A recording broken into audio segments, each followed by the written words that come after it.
जय श्री राम प्रेमी भक्तों, जिस दिन आपने यह कर लिया उसी दिन भगवान की प्राप्ति हो जाएगी। देखिए, जीव यानी कि हम लोग सब कुछ जान लेना चाहते हैं। हम सोचते हैं कि हम सर्वज्ञ हो जाएं।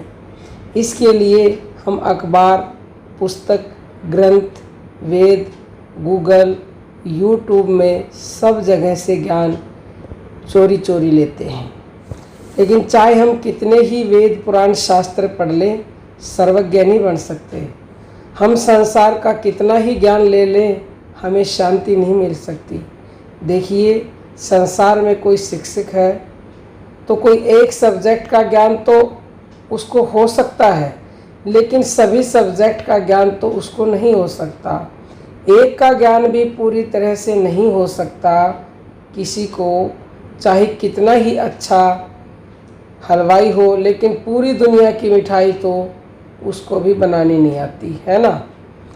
हम ज्ञानी तभी हो सकते हैं जब ये तीन तत्व को जान ले। पहला है ब्रह्म, जीव और माया।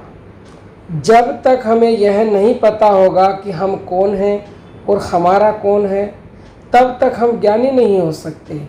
हम अंश हैं। जब तक अपने अंशी को नहीं जानेंगे, तब तक सब व्यर्थ है।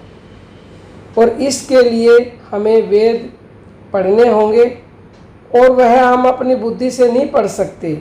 चाहे अनंत जीवन हम पढ़े, फिर भी हमें समझ नहीं आएगी।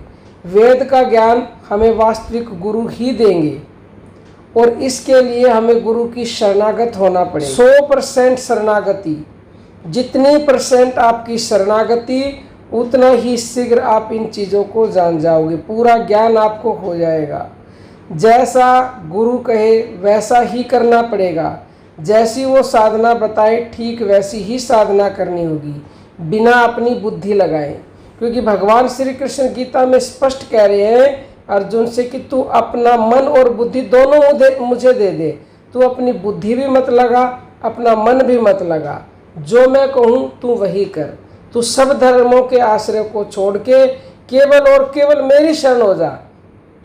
तो भगवान ने तो कहा कि मेरी शरण हो जा, लेकिन वो परमात्मा निराकार है, उसको आपने देखा नहीं है। ओमकार निश्चय हुआ सो करता मत जान, और साचा शब्द गुरुदेव का सो पर्दे में पहचान। तो सच्चा शब्द गुरुदेव का है। अपने गुरु को जानो, पहचानो, उसकी शरण में जाओ। गुरु साकार रूप में भगवान है। इसीलिए भगवान ने खुद कहा है कि मेरे भक्त मुझसे बढ़कर हैं। गुरु गोविंद दो खड़े, काके लागू पाए, और बलिहारी में गुरु की जो गोविंद दियो मिलाए। तो गुरु का दर्जा तो भगवान से भी बड़ा है।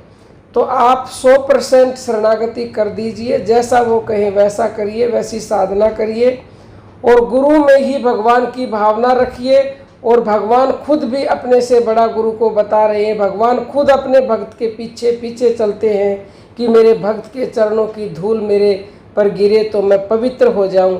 इसलिए हमें अपने गुरुदेव के वचनों पर ही चलना होगा। तन मन धन पूर्ण समर्पण गुरु के प्रति। जिस दिन हमने पूर्ण समर्पण, तन मन धन अर्पण कर दिया और प्लस समर्पण कर दिया 100%, उसी पल, देर नहीं लगेगी, एक पल में वो प्रकट हो जाएगा निराकार। देर लगेगी ही नहीं। वो आपके गुरु का काम है फिर वहाँ तक पहुँचाना।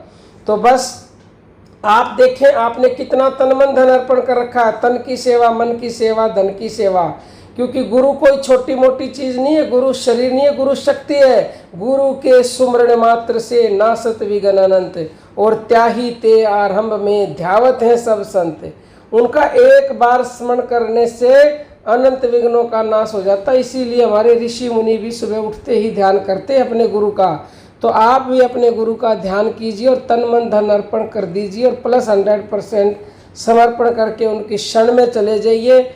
और देखिए, चमत्कार पे चमत्कार ना हो जाए तो परमात्मा देर लगाएंगे ही नहीं। फिर वीडियो अच्छी लगी है तो अपने जीवन में उतारें, दूसरों के पास शेयर करें।